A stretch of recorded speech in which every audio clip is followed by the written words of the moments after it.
Ni maji ya baridi tu yanapita mtaani kwako, yale maji yasiyo kwaga na chumvi. Yanaitwa maji ya mlo au maji ya kunywa. Yanapita mtaani kwako mchana huu mzuri. Na unajipatia kwa bei nafuu kabisa, ila shilingi 500 kwa dumu zima la lita 20. Ina mambo yanakuwa nenda kama alivyopangwa na Muumba. Vijana ni nguvu ya taifa. Vipi kama ukifanya kazi na kuipenda pasina kuangalia jamii iliyokuzunguka, watu wanazungumza nini juu yako, ama ni changamoto zipi unapitia? Kijana huyu anafanya biashara na staili yake ni ya tofauti sana. Yeye anauza maji akiwa amefunga mziki, huku akitangaza biashara yake. Leo tumepata nafasi ya kuzungumza na kijana huyu juu ya biashara yake. Alianza vipi? Je, ni changamoto gani anapitia? Na je, faida zake ni zipi? Ungana nasi mwanzo mpaka mwisho wa kipindi hiki. Jina langu naitwa Justini, ila kwa jina linalofahamika Charo. Nimezaliwa Iramba, mkoa wa Singida, ni Mnyiramba Mlapunda.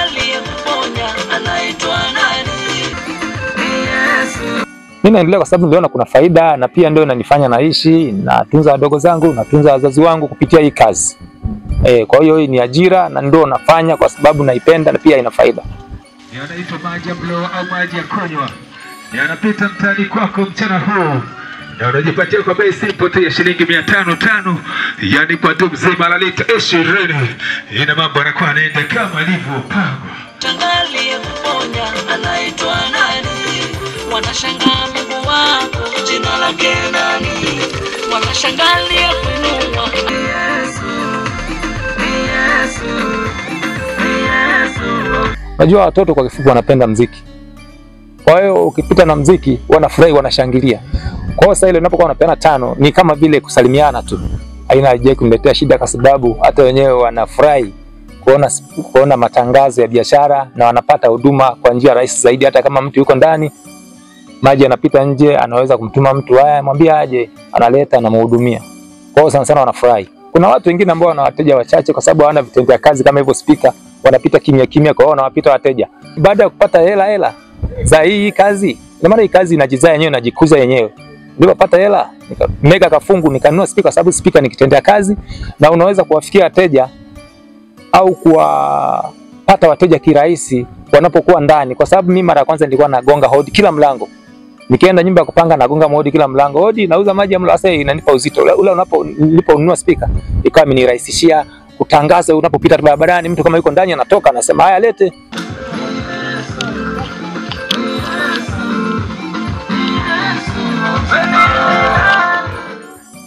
Yale maji yanaitwa maji ya mlo au maji ya kunywa. Yanapita mtaani kwako wakati huu na unajipatia kwa bei simple kabisa, ile ya shilingi 500. Yani kwa dumu zima la lita 20, na mambo yanakuwa yanaenda freshly. Nilifika hapa nilikuwa nafanya kazi kwa Wachina. Nikawa nimefukuzwa, nikapata kianzio. Nikawa nimeingia kwenye hii biashara. Na mimi nimesoma hadi. Nimesoma hadi form 4 nimaliza kidato cha 4. Nikawa nimeenda kozi moja ya uhasibu, nikasoma ngazi ya cheti. Nilikuwa nisoma miaka 3, nikasoma mwaka mmoja nikapewa cheti.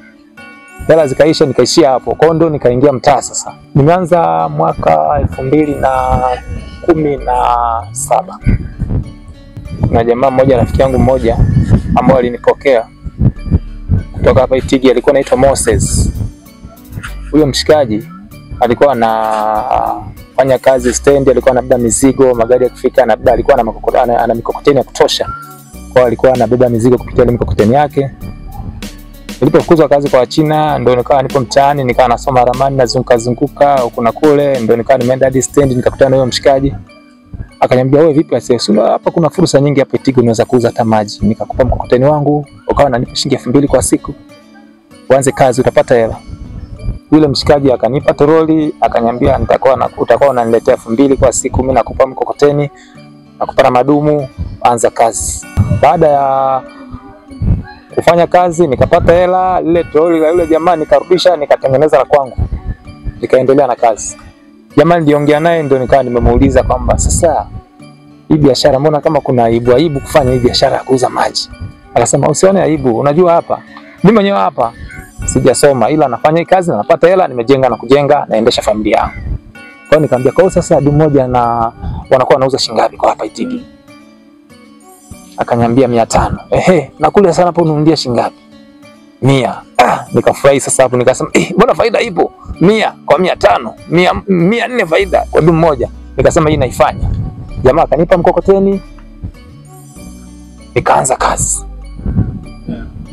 Nikawa napata hela, natoa 2000 ya kwake pembeni nampa, na kesho hivyo hivyo nafanya kazi, natoa 2000 pembeni nampa, kila siku ikawa hivyo mpaka nilipojitegemea, nikarudisha tolo lake, nikatengeneza la kwangu, nikaendelea na maisha. Ilinichukua kama muda mwezi mzima. Nilikuwa na swampa, ila nilipokuwa nimeanza palikuwa pagumu kwa sababu bado ni mgeni, alafu naona aibu, wateja bado sina. Alafu vitendea kazi sina, nilikuwa natembea tu nagonga mlango kwa mlango. Odi, jamani nauza maji ya baridi, maji ya Mloa. Unayo? Kumbe watu wana wateja wao bwana, ambao wameshakuwa wana namba za simu, wanapiga lete dumu 3, lete dumu ngapi? Mimi ni mgeni. Kwa hiyo ilinipa wakati mgumu sana.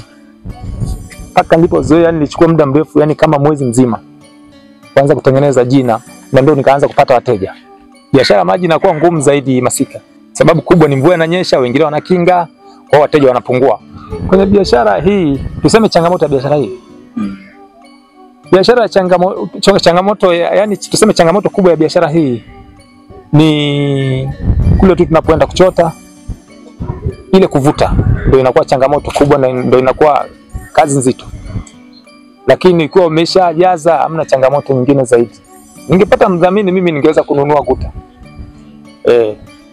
Naenda kule mtoni, nampa mtu, tunasaidiana kuvuta, tunajaza, naleta tu guta. Unaweza kwa guta hapo kileta, anaweza kaleta hata dumu 100 mara moja.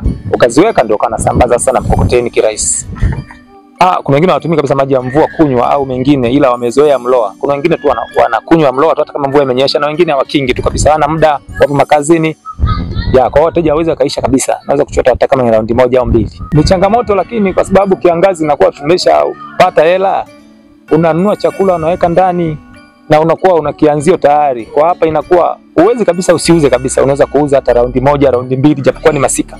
Sijawahi kupata tatizo lolote la kiafya. Sana sana ni mazoezi tu kama unavyoniona. Niko fiti mwepesi kwa sababu haya ni mazoezi, yani mazoezi ambayo unafanya mazoezi sio unatoa hela, unafanya mazoezi alafu unapata hela.